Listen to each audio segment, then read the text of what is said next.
Porsche 911 GT3 RS by Manthey.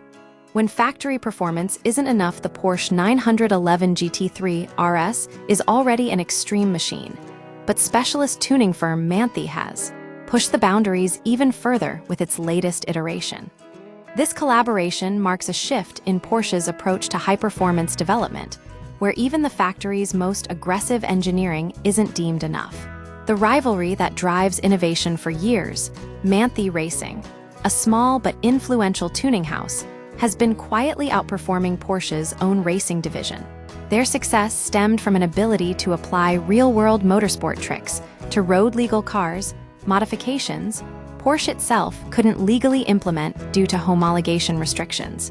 This included bolder aerodynamic elements, lowered ride heights, and aggressive tuning that elevated the GT3's performance beyond factory limits. Porsche responded by developing the current 992 generation GT3 RS with radical features like a central radiator, sacrificing front storage space, and sculpted suspension components designed to generate downforce.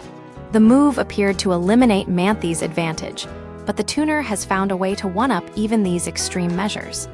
Beyond factory extremes, the Manthey enhancement, Manthey's latest GT3 RS, is a visceral exercise in aerodynamic excess. The car sits lower, with a massive rear wing featuring and plates large enough to dominate the skyline.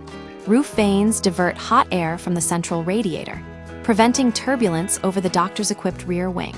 The front splitter is so extended that it requires additional supports, and aggressive canards, rear wheel aero discs, and a colossal carbon fiber diffuser complete the visual assault.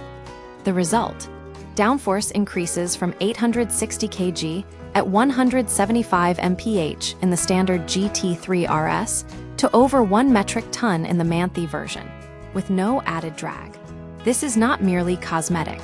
It fundamentally alters the car's handling and stability, suspension, brakes, and tires. The final touches under the skin, Manthey replaced the standard Bilstein dampers with custom-tuned KW units, plumbed into Porsche's PASM system for on-the-fly adjustment via the steering wheel. The tuner also upgraded the brake lines to braided steel and fitted sticky Michelin Pilot Cup 2R tires, capable of shaving 10 seconds off a lap at the Nürburgring. This isn't just about more power or less weight. It's about extracting every last drop of performance from the chassis, pushing the GT3 RS into territory where the line between street car and race machine blurs. The Manthey-tuned GT3 RS represents a new level of automotive obsession, where even the most extreme factory specifications aren't enough for those seeking ultimate track performance.